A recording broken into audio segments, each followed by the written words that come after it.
ছাতুর পরোটা প্রথম হচ্ছে ছাতু, জিরের গুঁড়ো আর রাঁধুনির গুঁড়ো, জোয়ানের গুঁড়ো, এই তিনটে দিয়ে ছাতু মেখে নেবেন। একটু নুন একটু মিষ্টি দিয়ে মেখে নেবেন। আমি যেহেতু ময়দা ব্যবহার করি না, রোল আটা মেখে নিই সাধারণ উষ্ণ উষ্ণ গরম জলে, একটু নুন একটু মিষ্টি দিয়ে। তারপরে কি করি, ওই যে ছাতুটা মেখেছি আর এই যে আমি আটাটা মেখেছি, এইটাতে একটু উষ্ণ জল আর একটু তেল, খুব 4-5 ফোঁটা দিয়ে আমি রেখে দিই, বেশ কিছুক্ষণ রেখে দিই। এবার রেখে দেওয়ার পরে আমি কি করলাম, প্রায় 2 ঘন্টা বাদে পরোটা বেলে নিলাম। এই যে পরোটা বেলে নিয়েছি, দেখাতে পাচ্ছি আশা করি ঠিক মতো।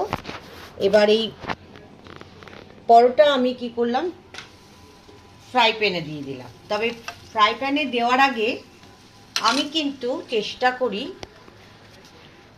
একটু তেল আর জল দিয়ে ফ্রাই প্যানটাতে দিয়ে দিতে, তাতে পরোটাগুলোতে খুব বেশি তেল লাগে না। এইভাবে ছাতুর পরোটা করবেন, খেতে কিন্তু খুব ভালো লাগে। ছাতুর মধ্যে জোয়ানের গুঁড়ো আর হচ্ছে রাঁধুনির গুঁড়ো আর জিরের গুঁড়ো ভালো করে দিয়ে নুন মিষ্টি পরিমাণ মতন দেবেন। দেওয়ার পরে মেখে রাখবেন। আর আমি রোল আটার করি, রোল আটাটা ভালো করে মেখে নিয়েছি, কোনো রকম তেল দিইনি। পরে কি করেছি, একটু তেল আর উষ্ণ উষ্ণ গরম জল দিয়ে চারিধারে ছড়িয়ে রেখেছি।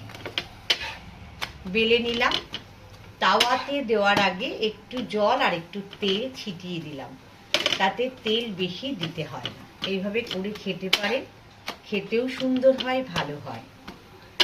দেখুন না একবার করে, রিতার রান্নাঘরটা একটু দেখুন, আপনারা খেয়াল করুন, লক্ষ্য করুন, একটু অন্য রকম পাবেন।